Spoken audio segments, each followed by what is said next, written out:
The next station is Innovation. Innovation.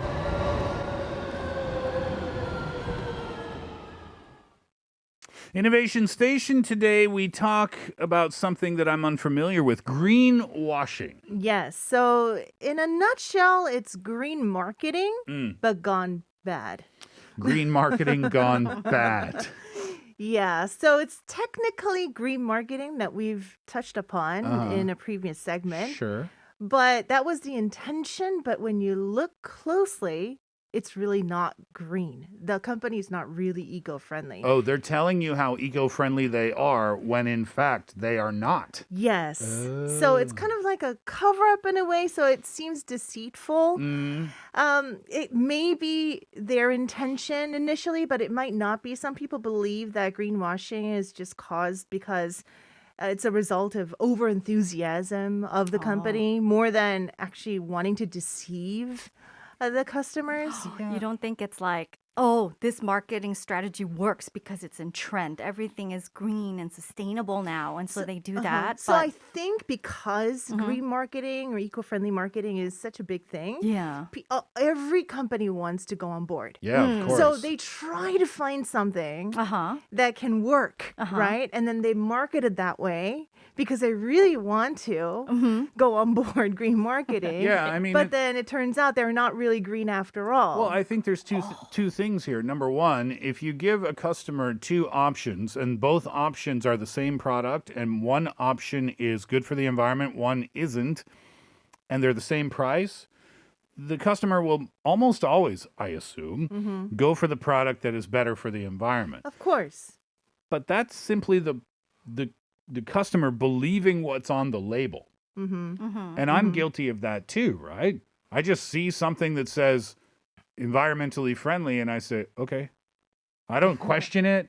I don't research it. Yeah. I just take it at face value. I take it for Yeah, what it is. And that's that's true. not the right thing to do a lot of the time, Yes. if not all the time, right? Exactly. I'm guilty too. And that's why companies can get away with this greenwashing, I guess, right? Well, the term greenwashing was coined in 1986 by an environmentalist named Jay Westerveld.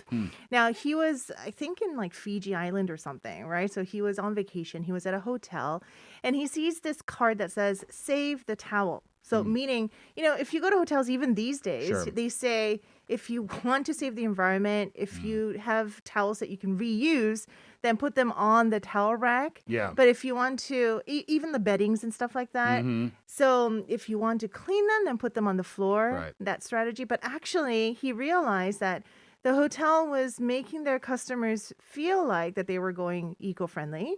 But on the other hand, they were reconstructing or constructing more rooms on the other side, which was actually going to cause more pollution to the area there. So on one part, they're trying to save the environment, saying that, it costs a lot of water and money to clean their towels.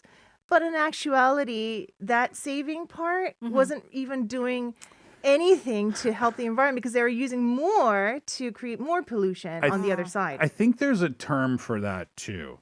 It's like when airlines will donate a bunch of money to plant trees. There's a balance. They know that they're doing something to hurt the environment, so Yeah. therefore they invest in something to help the environment. There's a term for that. I don't remember what it is right now.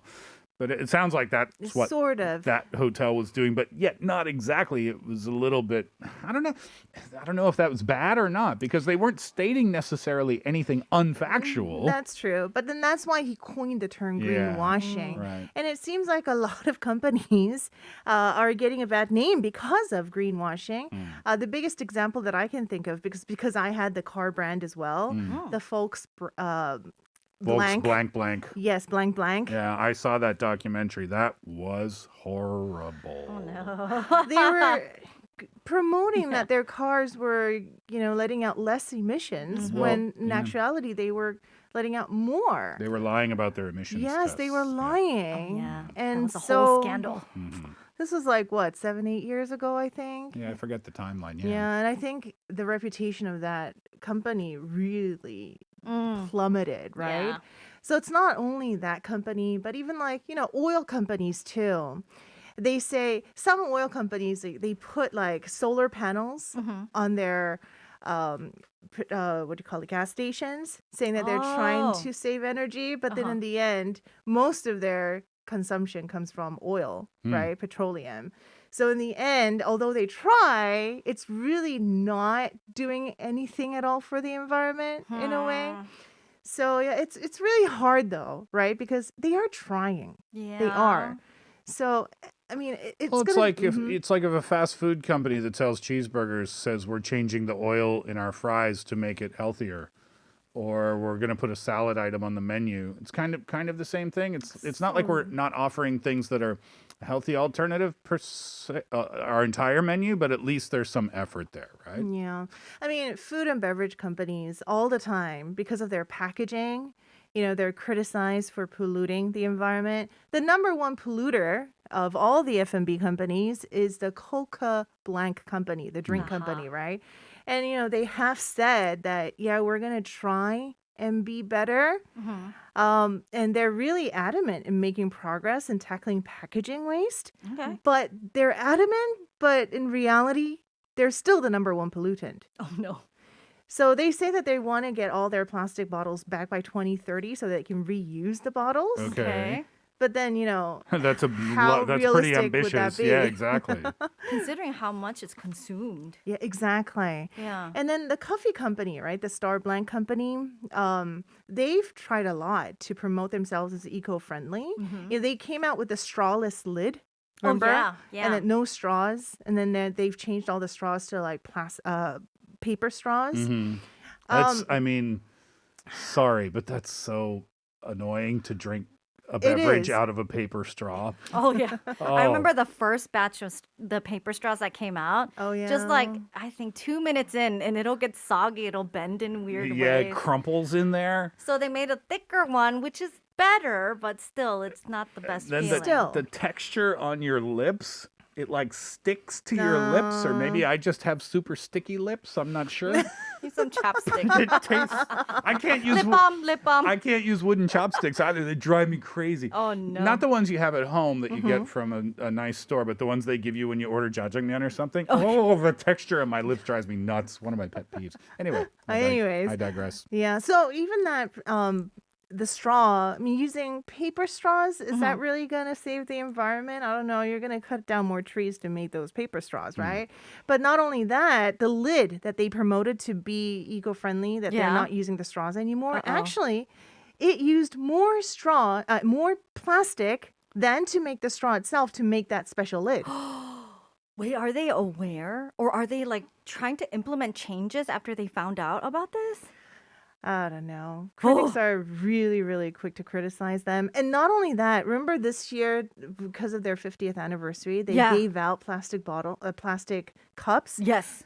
to replace disposable cups. Yes. Well, it turns out the plastic quality of those cups weren't as good as they hoped it to be, I guess. Uh-oh. So they all ended up in the, recycling bins and whatnot. So in the end, they made more plastic bottles to be eco-friendly. So this is a big, huge problem. So they tried, Yeah, but yeah. in the end, it's still a disaster for the environment. We've heard countless number of times about fast fashion brands. Oh, yeah. How bad that is, yeah. Yeah, massive amounts of textile waste. Not only that, some brands have tried to go eco-friendly and create a line that uses organic and reused products. Or, Yeah. Mm-hmm. I covered that, I think, in the documentary segment one day in the previous season of the show. And one of the things that stood out to me was, I forget which fast fashion brand it was, but anyway, on a particular shirt in the store, the tag said, made from recycled material, which would lead the customer to believe that the shirt was made from recycled material, when in fact, the tag was made from recycled material. Just the So it tag. is 100% It's not, recycled. but it's not lying, is It's it? not Exactly. lying, It's but not- it is misleading. It's very misleading. That's the thing. Yep. And it's not just that brand. All fast fashion brands, they're doing so much to pollute our earth. Yeah, but I mean, we vilify these companies, right? How dare you? How dare you use more plastic in your lids than in your straws? Right. What do you mean the shirt isn't completely made from recycled plants or whatever? Yeah. We buy it all, We do. right? We do. We sit here and we yell at them, and then the show will finish, and we'll walk across the street and grab a coffee with one of those lids on them. So who's to blame? I do think, though, that they're doing this on a mass scale. So I can't say that, oh, yeah, us consumers need to change first. I think it needs to be a collective thing. They should be held accountable for these false marketing things, in my personal opinion. Well, Yeah. yeah, if it's false marketing, then for sure. Yeah. There's one example of a false marketing. Okay. Oh, So- like completely false. Completely false. I think I covered this a little bit earlier on in the year. One cosmetics company here in Korea, they came out with a bottle Yes. that said, "Hello, I'm paper bottle" for one of their products, lotion. Some people cut through the paper bottle to check if it was really just paper. Uh-huh. But inside, there was a plastic bottle.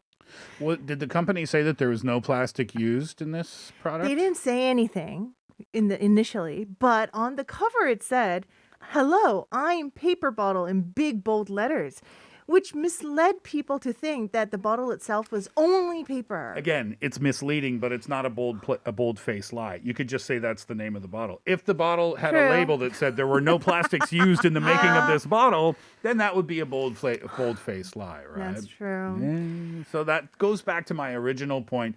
If you want to be a smart consumer, then you really have to do your research on your own and try and figure it out. Are there things Exactly. we can look out for? I mean, read the labels as best you can and maybe do internet research. I don't know if you'll find the answers you're looking for, but it's better than simply believing everything that we always hear, right? Or call the company and ask for the numbers, like how much percent of reused plastic went nobody- into this bag. Caitlin, Tell nobody calling the company. Call for the that. manager. I demand to speak to the manager. Yes. All right. Interesting topic. Caitlin, thank you.